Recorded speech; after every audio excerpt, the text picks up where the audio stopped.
नमस्कार, मैं आपका मित्र सर्वमित्र। मसला है हरियाणा के मुख्यमंत्री मनोहर लाल खट्टर ने एक बार फिर कोर्ट के काम पर सवाल उठाया है। हालांकि इससे पहले भी वो एक जज पर टिप्पणी कर चुके हैं, आपको याद होगा। हालांकि बाद में उन्होंने अपना वो बयान वापस ले लिया था। इस बार ऐसा कौन सा मसला है कि खट्टर साहब ने कोर्ट के कामकाज पर सवाल उठाया है। दरअसल खट्टर साहब एक प्रेस कॉन्फ्रेंस कर रहे थे। उस दौरान एक पत्रकार ने खट्टर साहब से पूछा कि मुख्यमंत्री साहब, हरियाणा में पिछले कुछ समय से जो सरकारी भर्तियां हैं वो एक तरह से बंद सी हो गई हैं, यानी लटक गई हैं। जिसके जवाब में खट्टर साहब कहते हैं कि हरियाणा में एक भर्ती रोको गैंग है। ध्यान से सुनिएगा। उनका कहना था कि हरियाणा में एक भर्ती रोको गैंग है जो छोटी मोटी बातों को लेकर कोर्ट पहुंच जाते हैं और कोर्ट वाले, ध्यान से सुनिएगा, और कोर्ट वाले बिना देखे, बिना पढ़े और बिना समझे उस पर 4 अक्षर लगा देते हैं। 4 अक्षर कौन से? STAY, यानी स्टे लगा देते हैं। आप देखिए और समझिए। कोर्ट की कार्यप्रणाली पर, कोर्ट के कामकाज पर, यानी अदालत के कामकाज पर सवाल उठा रहे हैं हरियाणा के मुख्यमंत्री खट्टर साहब। आपको भी पता है हरियाणा में कितनी भर्तियां लटक गई हैं, कितने मामले जो हैं वो हाई कोर्ट में पेंडिंग है, कितने मामलों पर स्टे लगा हुआ है, कितनी ही भर्तियां लटक गई हैं हरियाणा में। आपको पता है ग्रुप सी की तकरीबन 32,000 भर्तियां, उनके ऊपर सवाल उठाए जा रहे हैं।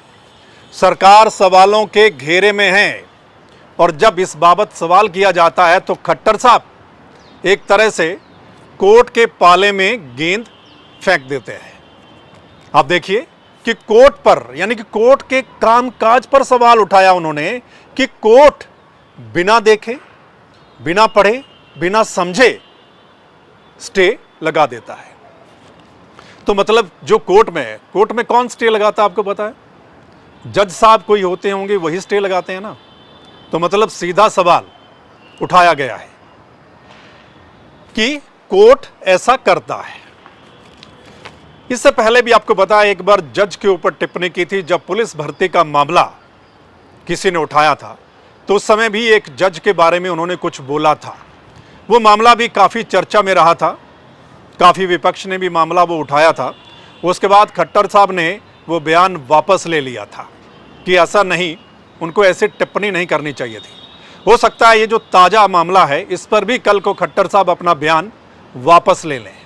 लेकिन ये एक बड़ी बात है, अदालत पर सवाल उठाया है एक स्टेट के मुख्यमंत्री ने।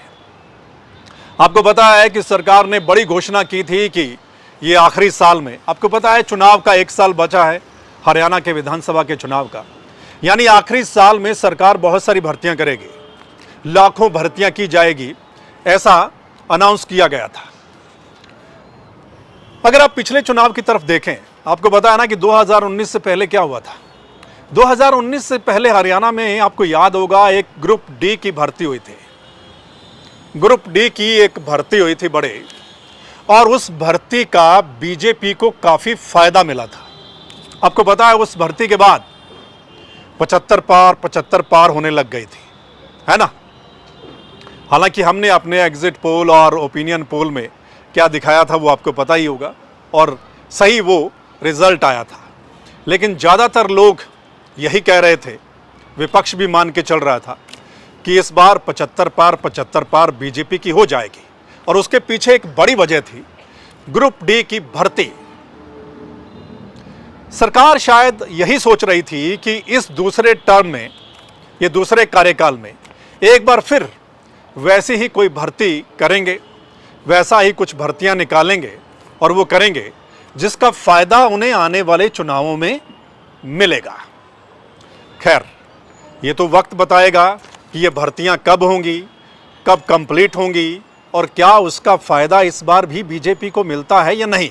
और बाकी लोग बताएंगे कि हरियाणा में जो भर्तियां हुई हैं, जो हो रही हैं, मतलब वो कैसी भर्तियां हो रही हैं। क्योंकि सरकार बहुत बड़ा दावा करती है कि पिछली सरकारों में पर्ची खर्ची चली थी, यानी भर्ती के लिए या तो सिफारिश चलती थी या पैसा चलता था, और इस सरकार में जो है वो पर्ची खर्ची बंद कर दी। आपको पता है मुख्यमंत्री कहीं भी जाते हैं, उनके नेता कहीं भी जाते हैं तो इस बात को बड़ा दोहराया जाता है।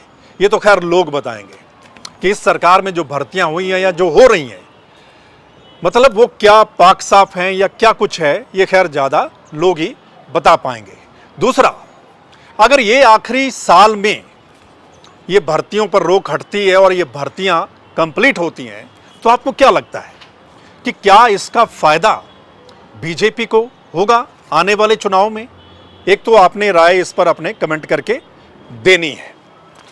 बाकी आपको पता है कि हालांकि मुख्यमंत्री ने यह भी कहा कि अगर वो रोक हट जाती है, हाईकोर्ट वो रोक हटा देता है जो स्टे हुआ है, तो 15-20 दिन में ही जो ग्रुप सी के बाकी बचे हुए पेपर हैं वो करवा लिए जाएंगे।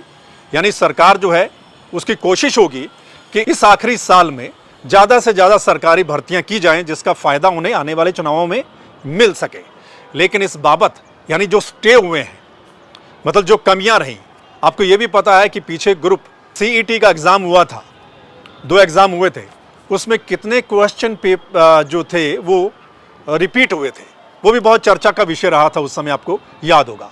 उससे पहले सवाल उठते रहे हैं और आपको ये भी पता है कि एक बड़े जो अधिकारी थे उनके घर से पैसे भी मिले थे, भर्ती बोर्ड के एक बड़े अधिकारी के घर से पैसे भी मिले थे। तो सरकार और जो भर्ती बोर्ड है वो सवालों के घेरे में है। लेकिन जब सरकार से सवाल किया गया, जब मुख्यमंत्री से सवाल किया गया कि भर्तियां तकरीबन बंद से लग रही हैं, तो मुख्यमंत्री ने क्या कहा वो आपने सुना कि कोर्ट के कामकाज पर ही सवाल उठा दिया कि बिना देखे, बिना पढ़े और बिना समझे 4 अक्षर लगा दिए जाते हैं, यानी स्टे लगा दिया जाता है। क्या कहेंगे दोस्तों इस पर? आप अपनी राय जरूर दीजिएगा कमेंट करके, आपको क्या लगता है। और इस वीडियो को शेयर कर देंगे तो तमाम लोग अपनी राय दे पाएंगे। और अगर आपके हिसाब से ये मसला हमने ठीक डिस्कस किया है तो आप इस चैनल को लाइक फॉलो कर सकते हैं, ताकि जो हमारा अगला मसला होगा, अगली वीडियो होगी, वो आप लोगों तक पहुंच जाए। चलिए फिर मिलते हैं अगले मसले के साथ। तब तक के लिए नमस्कार, आदाब, सत श्री अकाल, राम राम।